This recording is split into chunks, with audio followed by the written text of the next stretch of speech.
کوئی ناراض ہوتا ہے تو کتنی منتیں کرنی پڑتی ہیں اسے منانے کے لیے، اور ایک اللہ پاک کی ذات ہے جو ایک آنسو سے عمر بھر کے گناہ معاف کر کے مان جاتا ہے۔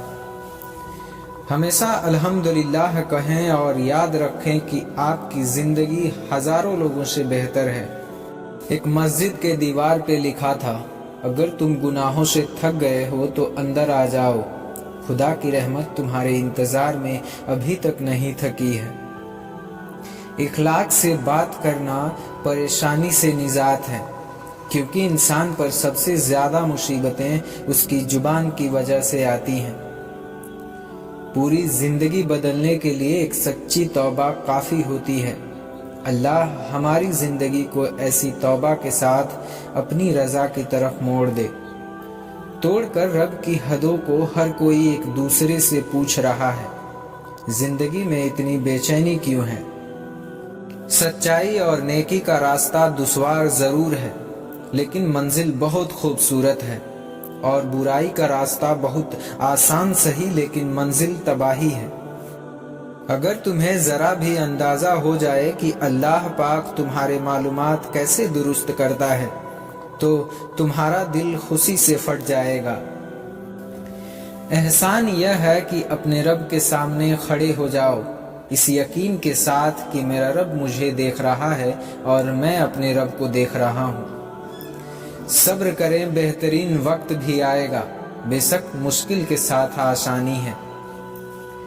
زندگی آزمائشوں کا سمندر ہے، کسی سے لے کر آزمایا جاتا ہے تو کسی کو بے تحاشا دے کر آزمایا جاتا ہے، بس کہیں صبر اور کہیں شکر کی آزمائش ہے۔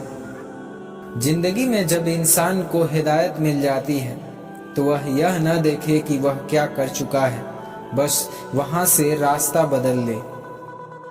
زندگی میں پریشانی کا ایک ہی حل ہے، اللہ سے بات کریں، اللہ سے مانگیں، اللہ پر چھوڑ دیں اور اللہ پر بھروسہ کریں۔ جب انسان اپنی غلطیوں کا وکیل بن جاتا ہے اور دوسروں کی غلطیوں کا جج، تو پھر فیصلے نہیں فاصلے ہو جاتے ہیں۔ اپنے رب پر ہمیشہ بھروسہ رکھو، کیونکہ اللہ وہ نہیں دیتا جو تمہیں اچھا لگتا ہے، اللہ وہ دیتا ہے جو تمہارے لیے اچھا ہوتا ہے۔ شکر ادا کرنے کی وجہ نہیں ڈھونڈنی چاہیے، بلکہ عادت ڈالنی چاہیے، کیونکہ شکر گزار لوگوں سے اللہ بڑی محبت کرتا ہے۔ وہ راستے پہلے ہی بنا دیتا ہے، لیکن عطا صرف بہترین وقت پر کرتا ہے۔ جب ٹھوکر کھا کر بھی نہ گرو تو سمجھ جاؤ کہ اللہ نے سنبھال رکھا ہے۔ یقین رکھو اللہ کی رحمت اور اپنی دعاؤں پر، وہ ارحم الراحمین ہے، تمہارے حق میں بہترین فیصلہ دے گا۔ جب راستے اور رابطے اللہ سے جڑ جاتے ہیں تو دل نہیں ٹوٹا کرتے۔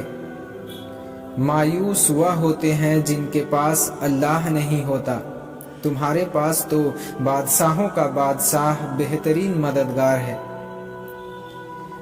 اور جس دن تم نے مان لیا کہ اللہ جو فیصلہ کرے گا وہ تمہیں قبول ہے، اس دن کے بعد ہر فیصلہ تمہارے حق میں ہوگا۔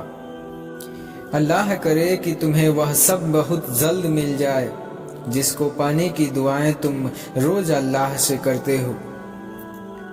قرآن پاک بار بار کہتا ہے، اللہ سے نا امید نہ ہو، کمزور نہ پڑو، غمگین نہ ہو، بے شک اللہ ہر چیز پر قادر ہے۔ نصیب کیسا بھی ہو، اگر نماز اور قرآن سے مدد لے کر اللہ سے جو بھی مانگو گے ضرور ملے گا۔ اگر اللہ پاک وہاں تک تمہیں نہیں لے کر گیا جہاں تک تم جانا چاہتے ہو تو یقین رکھو بہترین ہوگی وہ ہر جگہ جہاں وہ تمہیں اپنی مرضی سے لے کر جائے گا۔ جب تمہاری مشکل حد سے زیادہ بڑھنے لگے تو سمجھ لو کہ اللہ تمہیں کوئی بلند مقام دینے والا ہے۔ ہمیں ڈھانپ کر وہی رکھنا چاہتا ہے جس کے لیے ہم قیمتی ہوتے ہیں، چاہے وہ ہمارا رب ہو یا پھر کوئی انسان۔